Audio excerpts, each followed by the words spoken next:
Bonsoir à tous et bienvenue dans ce nouveau numéro de votre magazine Tac au Tac qui reçoit pour vous ce soir Monsieur Jean-Pierre Bélessi Soula. Il est communicateur du parti le PPRD, parti cher à Joseph Kabila. Monsieur Jean-Pierre Bélessi, bonsoir, bienvenue dans Tac au Tac magazine. Comment allez-vous? Bonsoir madame, je vous dis merci pour votre invitation. Je peux même vous souhaiter une bonne année, hein, vu que c'est la toute première fois pour vous de passer dans cette émission. Exactement, je vous dis merci d'abord pour votre invitation et vous l'avez dit, c'est ma première participation dans cette émission. Je pense que ça ne sera pas la première fois. Ça ne sera pas la dernière fois non La plus. dernière fois et la dernière. Un plaisir. Oui, en tout cas, je suis très content du fait que c'est une émission qui est très suivie d'abord et que je suis un fan de cette émission. Donc, c'est pour moi un grand plaisir, oui. Merci beaucoup. Un grand plaisir de participer à cette émission. Ça me va droit au cœur. Ouais. Alors, Monsieur Bélessi, comment se porte votre parti, le PPRD, après avoir encaissé plusieurs coups avec cette série des départs de Mabunda, Ilunkamba et puis Tambo Mamba, et plusieurs aussi ont adhéré à l'Union Sacrée. Madame, je vous dis merci pour votre question, mais je vous dis tout de suite là que le PPRD se porte très bien. Parce que nous attendons les gens dire que le PPRD est en crise. Il n'y a aucune crise au sein du PPRD. Ce qui est vrai par rapport à ce que vous avez soulevé comme élément de certains de nos camarades qui ont été déchus de leur fonction. Mais il faut d'abord dire que M. Tambou n'est pas du PPRD, il faut quand même qu'on le précise. M. Tambou faisait partie du FCC comme personnalité. Il faut que ça soit bien précis. Okay. Mais en ce qui concerne le Premier ministre et Mme Mabunda, nous avons quand même constaté qu'aujourd'hui, tout s'est fait, en tout cas, en violation de la Constitution. Parce que, madame, si vous lisez tous les textes... Vous n'avez que ça dans votre bouche, hein, ces derniers temps. Madame, vous savez, un pays marche, n'est-ce pas, sur base d'une loi, soit sur base de la Constitution. C'est-à-dire, si nous sortons du cadre constitutionnel... Oui, si nous sortons du cadre constitutionnel, si nous sortons du cadre légal, nous tombons automatiquement dans la dictature. Et c'est ce que nous avons constaté. Parce que, madame, si vous lisez tous les textes, n'est-ce pas, de la République, vous allez vous rendre compte que la constatation de la majorité se fait, en tout cas, au début de la législature. Ce n'est pas moi qui l'ai dit. Lisez bien l'article 78 de la Constitution. Parce qu'aujourd'hui, les gens font des interprétations littéraires de la Constitution. C'est grave. Si vous lisez l'article 78 de la Constitution, l'on vous montrera qu'en tout cas, si au sortir des élections, que vous allez comprendre l'architecture, la charpente institutionnelle, et à ce moment-là, que les députés vont se dire, nous sommes de tel cas et de tel bord politique. Mais aujourd'hui, l'on nous a ramené, n'est-ce pas, au début de l'élection. C'est comme si on venait à peine de sortir des élections parce que on a, au niveau de l'Assemblée nationale, mis des fiches pour que les députés se prononcent par rapport à leur appartenance politique, c'est-à-dire s'ils sont de la majorité, soit de l'opposition. On a identifié la majorité. Mais c'est quand même grave. On évoque même les termes aussi graves. On dit la réqualification de la majorité. Madame, je vous mets à défi, il n'y a pas ce terme-là dans le texte légaux de la République. Ça n'existe pas. La réqualification de la majorité dont on parle, ça n'existe pas. C'est au début de la législature parce que c'est le peuple qui donne la majorité à qui il veut. Et ces peuples-là s'étaient prononcés pour dire sur l'FCC qui est majoritaire et que le président avait la majorité présidentielle, bien sûr. Et c'est pourquoi vous avez vu que nous ne sommes pas entrés dans la cohabitation. Parce qu'au départ, si nous analysons très bien ce qui s'est passé. Mais puisque vous avez mal géré votre coalition, quand même, pas du tout. Le chef de l'État voulait avoir une majorité qui va répondre à sa vision. Il y a eu des problèmes. Non, il n'y a pas eu de problème, sauf que nos amis du cash n'étaient pas sincères envers nous. Ils ont fonctionné dans une hypocrisie que nous avons, bien sûr, déploré, parce que madame, vous savez... Mais on vous traite d'être hypocrite. Non, pas du tout, on fait ça, ça n'existe. Je vous donne des cas, madame. Si les choses marchent bien, n'est-ce pas, on dit que c'est le président, donc c'est le président Félix. Mais si ça bloque un tout petit peu, on dit que c'est le FCC. C'est le FCC qui bloque. Et pourtant, nous étions dans une coalition, mais nous étions dans une équipe gouvernementale. C'est-à-dire, les postes dans ce gouvernement étaient partagés. Mais pourquoi cette démarcation-là? Mais aussi, madame, il faut le savoir qu'en amont, nous avons ici un programme de gouvernance que nous avons tous, c'est-à-dire le FCC et les cash, signés ensemble. C'est-à-dire, que on ne peut pas quand même venir dans une chose, soit de venir diriger le pays sans que vous puissiez avoir un programme de gouvernance, soit vous puissiez avoir une vision commune des choses. C'est pourquoi nous avons y à travailler au départ, si un programme commun de gouvernance. Mais malheureusement, nos amis du cash nous ont traités, n'est-ce pas, d'hypocrites, et pourtant, nous avons compris. Parce que vous étiez en train de tout bloquer.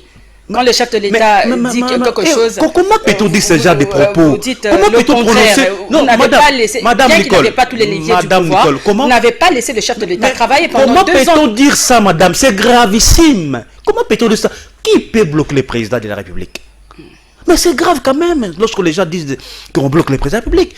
Moi, madame, je vous dis ceci. Vous savez très bien que chaque vendredi, il y avait un conseil des ministres. S'il vous plaît, madame, un conseil des ministres qui était présidé par le président lui-même. Mais oui. Parce que le conseil des ministres, madame, si vous permettez, le conseil des ministres, c'est un organe décisionnel du gouvernement. Oui. C'est-à-dire, le président pouvait donner des orientations pour dire, monsieur le premier ministre, vous faites ceci, tel ministre fait cela. C'est comme ça. Il ne le faisait pas. Mais il ne le faisait pas. Les ministres boudaient toutes les décisions. On a boudé quelle décision? C'est tellement générique, madame, que les gens disent on a bloqué le président. On n'a pas bloqué le président de la République. Bien, mais seulement, nous avons compris que le président avait une note derrière la tête. Bon. Bien sûr, c'est ça la vérité. C'est-à-dire, il était dans la logique de vouloir, en tout cas, renforcer son pouvoir par des mécanismes, par des moyens qui sont totalement artificiels, madame. Parce que je vous ai dit ici... Des ans, il n'a pas travaillé. Vous ne l'avez pas aidé. Comment vous n'avez pas aidé le président à travailler. Comment peut-on dire ça, madame? On n'a pas aidé en quoi? Qu'est-ce que le Premier ministre a bloqué? Donnez-moi un seul point concret. Il a dit lui-même. Vous avez suivi. Mais dire et démontrer, c'est autre chose, madame. Donc vous voulez dire par là que le chef de l'État a menti? Ah, bien sûr. Il pouvait nous dire que, en tout cas, moi, j'estime que tel ministre nous avait bloqué. Nous sommes à la télé, hein? Non, mais nous sommes à la télé, madame. Vous assumez vos propos. Bien sûr. Mais le président pouvait nous dire que j'ai été bloqué dans tel domaine. Et là, au moins, on pouvait avoir une idée précise par rapport à cela. Mais aussi, madame, au sein du FCC-Cash, c'est-à-dire au sein de la coalition FCC-Cash, nous avons une instance qui était mise en place dans le sens de, en tout cas, des travail si nous constatons qu'il y a des qu'il y a des problèmes au sein du gouvernement. On n'a jamais vu mais la coalition se réunir, on n'a jamais vu ça. Mais bien sûr, parce qu'on n'a pas utilisé cette commission. J'ai dit il y avait une commission qui était prévue. C'est-à-dire si on constate un blocage quelconque, nous devons recourir à cette commission-là. Et pourquoi vous n'avez pas recouru à cette commission? Parce qu'il y avait c'est pourquoi je vous ai dit ici que le président n'a pas dit donc toute la vérité. Mais plusieurs fois, nous avons vu de va-et-vient de Joseph Kabila avec rencontrer Félix Tshisekedi. Il faut quand même reconnaître aussi, que c'était une première expérience de notre pays. C'est-à-dire qu'un président... Et ça n'a pas marché. Mais ça n'a pas marché parce que les gens l'ont voulu. C'est-à-dire, on a tout simplement voulu, en tout cas, se débarrasser du FCC, mais le moyen et les mécanismes qui ont été utilisés sont totalement artificiels. Parce que je vous le dis ici, que même les consultations, je pense qu'il y a une idée qui m'est venue de la tête. Il y a les consultations qui ont été initiées par le président de la République. C'était justement dans cette logique-là de vouloir en tout cas renforcer son pouvoir pour être le maître du terrain. Et c'est ce que vous avez été invité, mais il y a quelques membres du PPRD qui étaient là quand même, du FCC être aussi. invité, pourquoi? Parce que nous estimons que en tout cas, l'architecture politique était déjà dessinée. Ça dit, les conséquences juridiques qu'on devrait normalement tirer par rapport à ce qui s'était passé, c'est que nous devrions normalement entrer dans la cohabitation, c'est-à-dire le président. Il a sa majorité présidentielle, mais nous, les FCC, nous avons le gouvernement. Ça se passe comme ça sous d'autres cieux. Mais malheureusement, le président a contourné tout cela par des mécanismes, ce que j'ai dit. Donc il a été plus malin, plus stratégique. Non, pas du tout. Il est allé en violation, de violation en violation. Par rapport à la procédure qui a été prévue. Parce que, madame, comment peut-on aujourd'hui dire que la majorité a été réqualifiée? Sur qui? Mais vous parlez pourtant, ce sont les élections qui déterminent. Qui déterminent, oui. Oui, qui est majorité, vous parlez de... Non, le chef de l'État est en train de violer, il va en violation de la Constitution. Exactement. Mais pourquoi vous ne portez pas plainte? Pourquoi vous ne saisissez pas les instances judiciaires? Une belle question, madame. Une belle question. Jusque la personne... Oui, je m'attendais à cette question-là, madame. Vous savez, nous, en droit, nous disons ceci, que la procédure, elle est sacrée. la procédure en droit. Et vous savez, madame, nous avons compris dès le départ qu'il y avait une volonté politique de vouloir, en tout cas, prendre en otage cette Cour constitutionnelle. Pourquoi? Lisez l'article 158 de la Constitution. Madame, l'on vous montrera comment est-ce que les juges constitutionnels sont renouvelés. C'est-à-dire la procédure. Et lorsque déjà on contourne cette procédure-là, pour nommer, n'est-ce pas, ou soit pour déplacer les juges constitutionnels, on ne respecte pas la procédure. Nous avons dit comprendre que le président était dans la logique de contrôler la Cour constitutionnelle. C'est pourquoi d'ailleurs, vous avez suivi les points de presse du FCC, ou soit le point de vue du FCC par rapport à ce qui s'était passé, ce qui était attendu que la procédure n'avait pas été respectée, nous ne faisons plus confiance à cette Cour constitutionnelle. Parce qu'on a, en tout cas, déplacé, n'est-ce pas, les juges de la Cour constitutionnelle, on viola totalement la Constitution. Ce que vous reprochez aujourd'hui au chef de l'État, c'est ce que vous avez fait hier. Non, pas du tout. Pas du tout. Avec le régime mais madame, Kabila, je vous dis de la procédure, madame, si vous permettez. On dit toujours qu'il faut se gêner pour ne pas gêner les autres. Madame, il faut quand même vous gêner parce que vous aussi, madame, à l'époque, vous avez fait la même chose. Madame, vous savez, on va passer à autre chose. Permettez, madame. Oui. Vous savez, la Cour constitutionnelle a deux dimensions importantes. La première dimension, c'est qu'elle nous permet d'interpréter, mais aussi de regarder la conformité des lois à la Constitution. Mais il y a une dimension politique, c'est-à-dire dans son vrai sens du terme, qui essaie de stabiliser toutes les autres institutions. C'est pourquoi vous avez vu que donc vous remarquez que ils ont un mandat de 9 ans. Donc un président peut faire 5 ans, et il laisse, il part, et il va, l'autre qui va venir, il va trouver ces juges-là. Donc cette dimension politique est très très importante. C'est pourquoi vous avez remarqué que, en tout cas, on a contourné toute la procédure pour avoir ces siens au sein de cette Cour constitutionnelle. Et nous avons dit, étant donné que cela a été fait en violation de la Constitution, nous n'avons plus confiance au sein de cette Cour, à cette Cour constitutionnelle. C'est pourquoi nous n'allons pas saisir cette Cour parce que elle est inféodée, elle est politisée. Mais c'est ça la vérité. C'est ça. Bien sûr. Bien, alors il semblerait aussi que non, les violons ne s'accordent plus entre le jeune leader du PPRD et l'ESP, Chadari. Ah, madame, non, vous savez... Les jeunes réclament le départ de Chadari et puis quelques réformes aussi au sein du parti. Madame, vous savez, nous, dans le PPRD, nous nous appelons camarades. Oui. C'est-à-dire, nous partageons une même vision, nous partageons une même idéologie. C'est comme ça chez nous. C'est-à-dire, si quelqu'un estime qu'il ne partage plus la même vision, ou soit la même idéologie, il n'a qu'à quitter le PPRD. C'est la moindre des choses. C'est-à-dire, au sein du PPRD, je suis communicateur du PPRD, il n'y a aucune crise qui est constatée au sein du PPRD. Mais nous avons vite compris que ce sont des stratagèmes, c'est un complot monté par l'Union sacrée.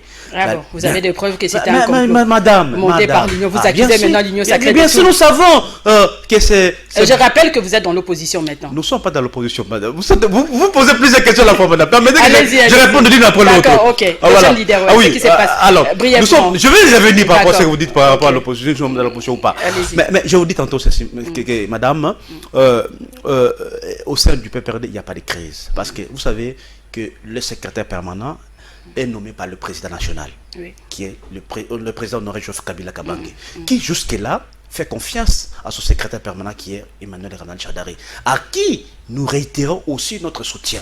Parce que tout ce qu'on est en train de voir dans les réseaux sociaux, nous savons qu'ils sont des brebis égarés, tout simplement. Et qu'ils ont perçu de l'argent pour faire ce genre de déclarations, dans le but ultime de déstabiliser le PPRD, parce qu'ils savent que c'est lui qui a la tête, n'est-ce pas, du PPRD, qui est le secrétaire permanent Emmanuel Ramdan Chadari. C'est quelqu'un de très très solide.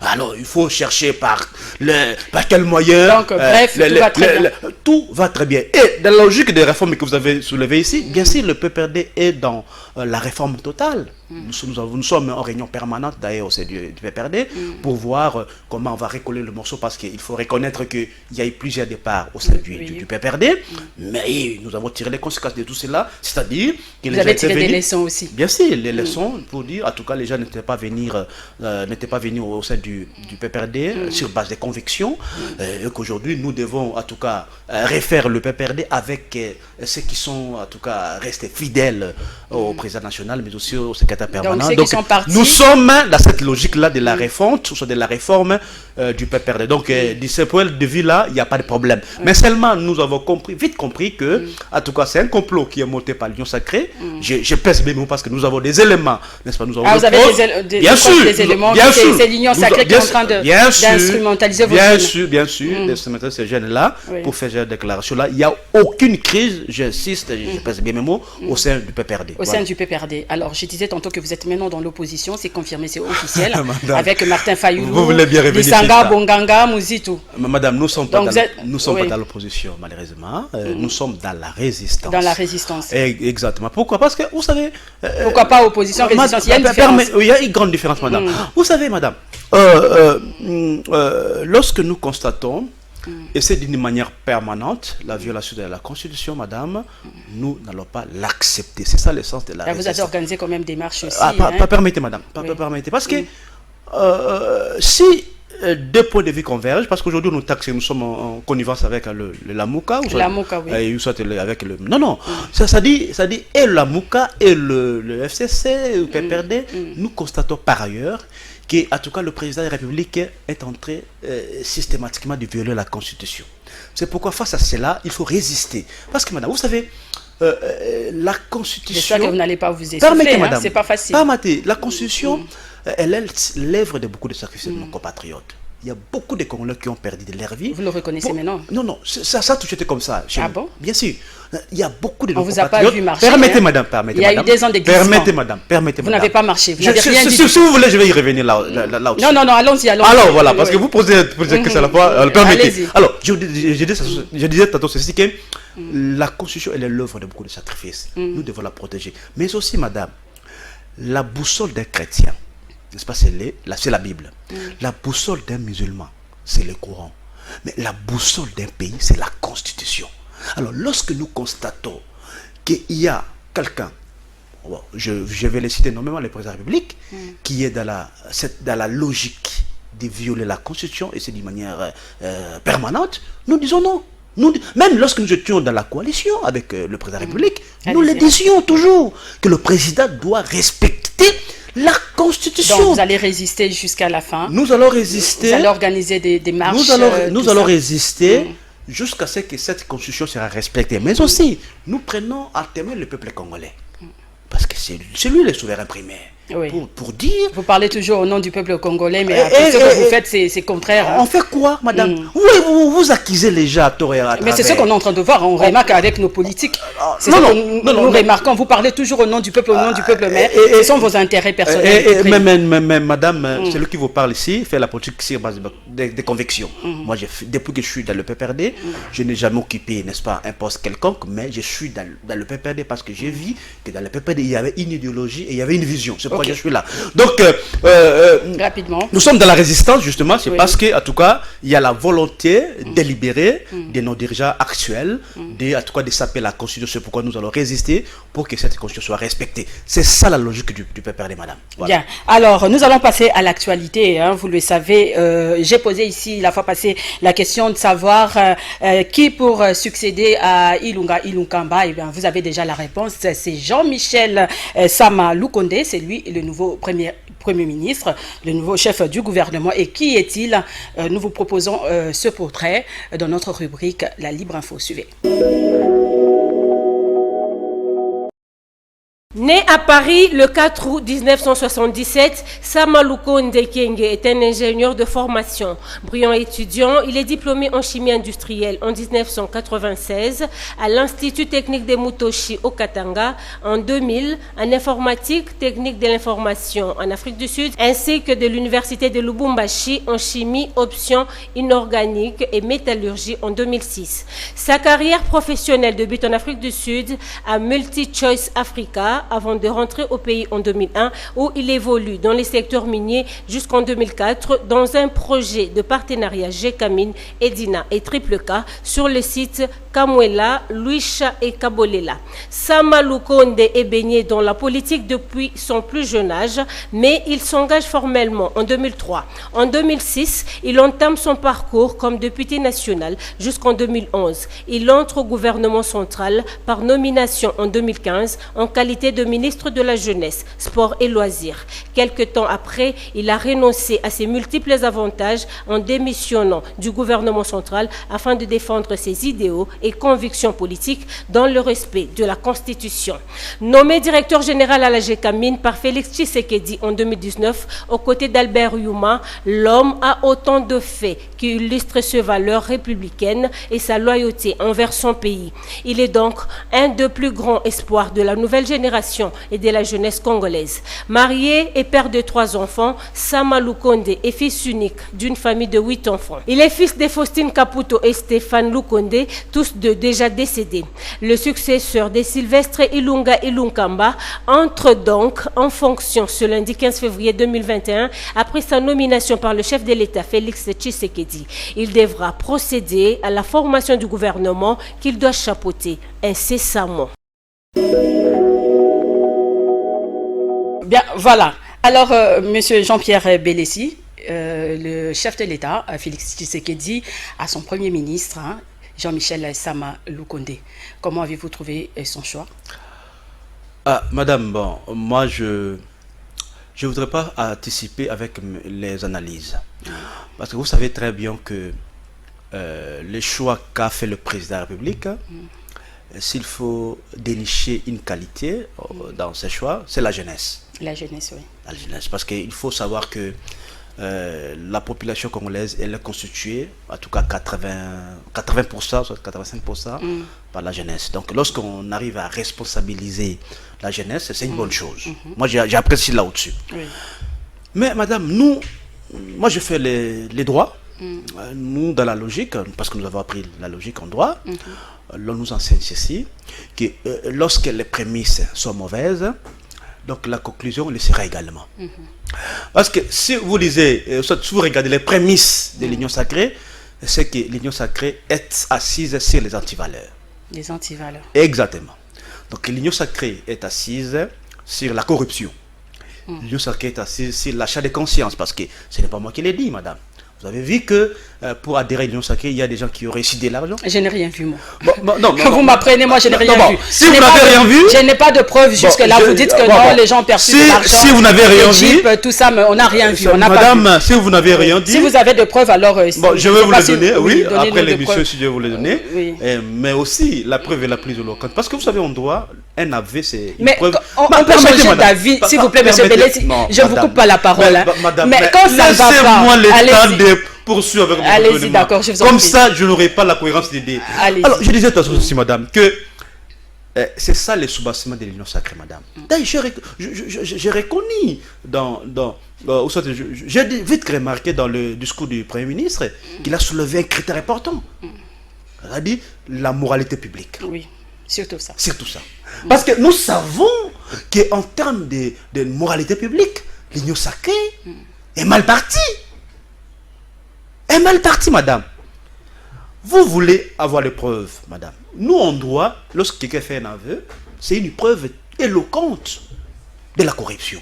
Parce que vous savez ce qu'a dit M. Molière. Papa Molière, comme on l'appelle. Oui, Lemba, les députés nationaux. Vous voulez quelle preuve, madame? Dites-moi.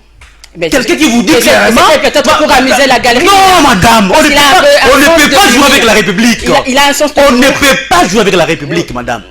C'est ça la vérité. Il a dit clairement. Et madame, je suis comme à l'époque aussi, le PPRD a débauché aussi. Vous avez fait la même chose. Pourquoi vous vous plaignez là maintenant? Madame, permettez. Non, nous devons faire la promotion. On parle du Premier ministre. J'y arrive, madame. Oui, allez-y. Lorsque je vous dis les prémices, c'est ça les prémices. C'est comme si vous regrettez un peu, hein? Vous pleurnichez trop là. On ne regrette pas, madame. Nous devons faire la promotion des valeurs, madame. Parce que, madame, on ne peut pas instaurer la corruption parmi les modes de gouvernance. Parce que ça, la corruption a été inscrite parmi les modes de gouvernance de notre pays. Et c'est grave dans un État qui se veut un État de droit. Parce que la corruption doit être combattue. Mais on va lutter contre tout ça, l'union sacrée. C'est ça même la vision du chef de l'État. C'est quoi la vision du chef de l'État? Il n'y en a pas. Combattre les antivaleurs, il n'y a pas une vision. Madame, la vision, c'est transmis, c'est inscrit sous forme d'un programme. Un programme chronométré, un programme chiffré. C'est ça la vision. La vision, ce n'est pas dans les stratosphères, c'est-à-dire dans l'abstrait. Non. Il faut nous dire, pendant cette législature, je vais construire autant de routes, je vais construire autant d'écoles, je vais construire autant d'hôpitaux. C'est ça la vision. La vision doit être matérialisée. Mais on nous dit une vision, madame. Ça n'existe pas. C'est pourquoi d'ailleurs, en termes de programme aussi, ça pose problème. Il n'y a pas de programme. Les gens ont adhéré à quoi? À rien. À rien. Parce que je vous ai dit donc tantôt ici que entre les FCC et les cachets, il y avait un programme qui a été conclu en amont. Les gens sont partis dans une histoire qui n'avait ni tête ni queue. C'est ça la vérité. C'est pourquoi je suis en disant ceci, que le Premier ministre, il peut avoir une bonne intention. Parce que je le connais personnellement, madame. C'est quelqu'un de très compétent. Je le connais. Il est compétent. Mais l'environnement dans lequel il va évoluer, c'est le vrai problème. Est-ce qu'il va facilement travailler? Facilement travailler et puis former son gouvernement avec le vieux loup qui ont adhéré à l'union sacrée, ça sera un peu compliqué. Vous comprenez vite, madame. Mais il doit s'imposer. Vous comprenez vite. C'est-à-dire les gens ont adhéré à l'union sacrée parce qu'ils savent. Il y aura des mécontents quand même. Qu'ils auront des postes. Je vais arriver. Qu'ils auront des postes. Parce que, madame, l'union sacrée, c'est un conglomérat d'opportunistes, tout simplement, madame. Les gens sont partis là-bas. Ils ne sont pas là pour le peuple. Même pas du tout. Ils ne vont pas travailler pour l'intérêt de la République. Regardez tous ces politiciens aujourd'hui qui sont partis. Mais Kabila les a servis. N'est-ce pas? Prenez quelqu'un comme Bahati. Qu'est-ce que Kabila n'a pas donné à Bahati? Vous prenez tous ces ministres-là qui sont tout ce monde-là, madame. Qu'est-ce que Kabila ne les a pas donné? Est-ce qu'ils sont partis sur base d'une conviction? Non, pas du tout. Ils sont partis parce qu'ils savent qu'ils auront des postes. Et s'ils n'ont pas de postes, ils vont revenir. Mais c'est pourquoi je vous allez les accueillir. C'est pourquoi je ne voudrais pas si prophétiser, madame. Parce que je sais qu'on ne va pas servir tout le monde à la fois. Ça, c'est évident. Et surtout la taille du gouvernement. Voilà. Et déjà, madame, il y a des frustrations, même par rapport à la nomination des premiers ministres. Il y a certains qui disent déjà qu'il avait fallu qu'on nomme Bahati. Vous sentez déjà qu'il y a un problème qui se pose. Parce que, madame, le président Félix, je ne cesserai jamais de le dire, avait la chance d'avoir en face de lui, qui était Joseph Kabila, un seul interlocuteur. Mais aujourd'hui, il a fait des 4 interlocuteurs qu'il faut gérer, n'est-ce pas, ces interlocuteurs avec ses ambitions, avec les ambitions, pardon. N'est-ce pas? Vous prenez Moïse Katumbi, il faut les gérer avec ses ambitions. Moïse Katumbi n'a pas voulu de poste. Vous prenez, non, pardon, il a dit qu'il n'était pas là pour ça. Vous prenez M. Jean-Pierre Bemba, il faut les gérer avec ses ambitions. Vous prenez Bahati, il faut les gérer avec ses ambitions, mais aussi les 36 du FCC. Et certains déjà ont été floués à l'Assemblée nationale, madame. Ceux qui étaient pressentis comme président de l'Assemblée nationale, il a été floué, notre frère Jean-Pierre qui a été pressenti. Oui. Mais aussi, Bahati a été floué par rapport à la nomination du Premier ministre.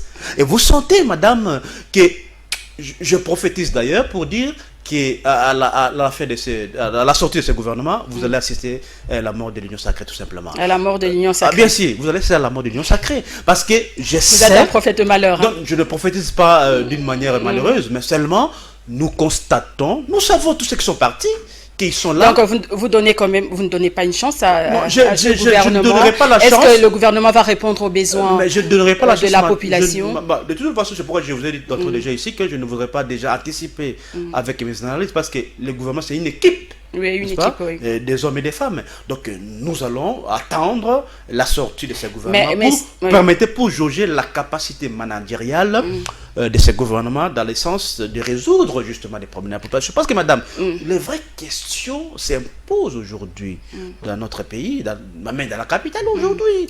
Nous, on a un problème sérieux d'eau. Oui, c'est pourquoi, d'ailleurs, vous avez anticipé. Je voulais aussi poser la question, dans quel domaine, selon vous, aimeriez-vous que le Premier ministre, que ça soit prioritaire en fait? Ah oui, mais madame... Quel domaine? Mais la priorité des priorités, c'est d'abord la question sécuritaire. Sécuritaire, oui. Vous voyez, c'est la priorité des priorités. Avec ce qui s'est passé au Katanga, tout ça, madame, vous savez, à l'est du pays. Nous, à Kinshasa, nous estimons que nous sommes bien, mais il faut savoir qu'au moment où nous parlons ici, il y a beaucoup de nos compatriotes qui perdent leur vie. Et c'est pourquoi d'ailleurs lorsque j'aborde cette question de l'Est, rapidement, nous sommes déjà à la fin. C'est vrai, c'est vrai. Oui, oui. Mais c'est pas possible. Oui, on signale déjà que nous sommes à la fin. Le problème de... Oui, non, je cite par là, n'est-ce pas? Je pense que la question sécuritaire doit être la priorité des priorités pour que nos amis de l'Est soient en tout cas sécurisés, parce qu'on ne peut pas toujours continuer à parler. On peut dire aussi que Joseph Kabila tire les ficelles. Hein. En quoi? Kingo a dit que non, a demandé à Félix Tshisekedi de trouver un refuge à Joseph Kabila.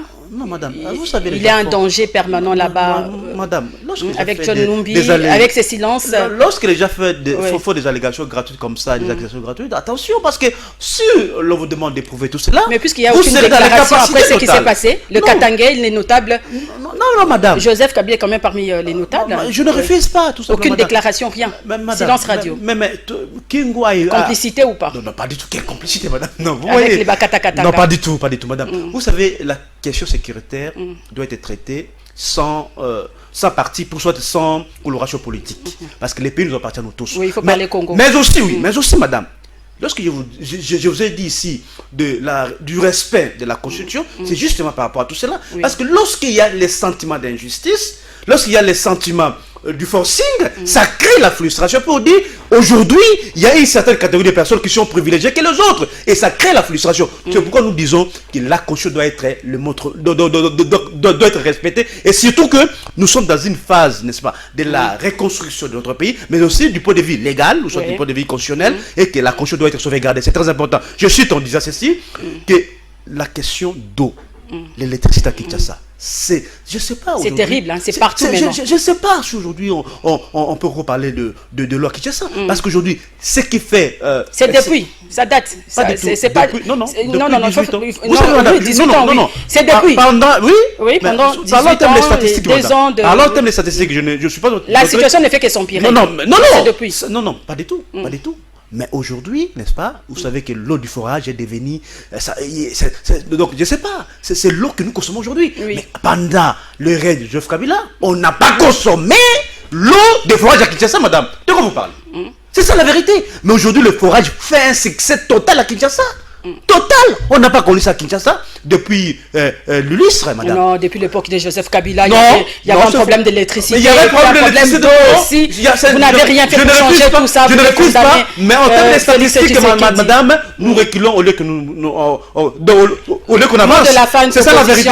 Donc le gouvernement doit s'appeler beaucoup plus sur les questions sécuritaires et questions de l'électricité, mais aussi le social déjà. Les sociales, madame. Parce que regardez dans nos petits marchés ici, le prix des denrées alimentaires ne fait qu'augmenter. Le prix ce sont des vraies questions. C'est celle qui est au ministère de l'économie. Et puis est-ce qu'elle peut nous faire des bilans là-dessus? Rien. Voilà, madame, ce sont les vraies questions que le gouvernement qui vient. Nous les souhaitons bien que le gouvernement rencontre bien les attentes de la population. Mais seulement le soubassement, le départ est déjà mauvais, madame, comme on dit. C'est-à-dire, il ne faut pas que le peuple congolais s'attende à quelque chose de sérieux. Ça sera tout. Ou dépendant, n'est-ce pas, à la sortie de ce gouvernement. Que le Premier ministre ait la volonté, n'est-ce pas, de changer les choses, mais je dis l'atmosphère, l'environnement dans lequel il va évoluer, ça sera totalement difficile pour qu'il puisse faire quelque chose d'important. Voilà. On espère qu'il va s'imposer, qu'il va bien travailler. Nous attendons des réalisations concrètes. Nous voulons des ministres, des députés qui travaillent pour l'intérêt de la nation, du peuple congolais et non pour les intérêts des autorités morales. Ben voilà, j'espère seulement que tout va aller pour le mieux pour notre pays. Bien voilà, ça sera tout. Je rappelle que j'avais reçu pour vous ce soir M. Jean-Pierre Bélessi Soula. Il est communicateur du PPRD qui est venu répondre à quelques questions d'actualité. En tout cas, merci d'être venu. Merci de m'accorder 30 minutes de votre temps. Un réel plaisir. Revenez quand vous voulez. Merci beaucoup, madame. Et cette émission est terminée, mesdames et messieurs. Merci à vous de nous avoir suivis. Au revoir et à très bientôt.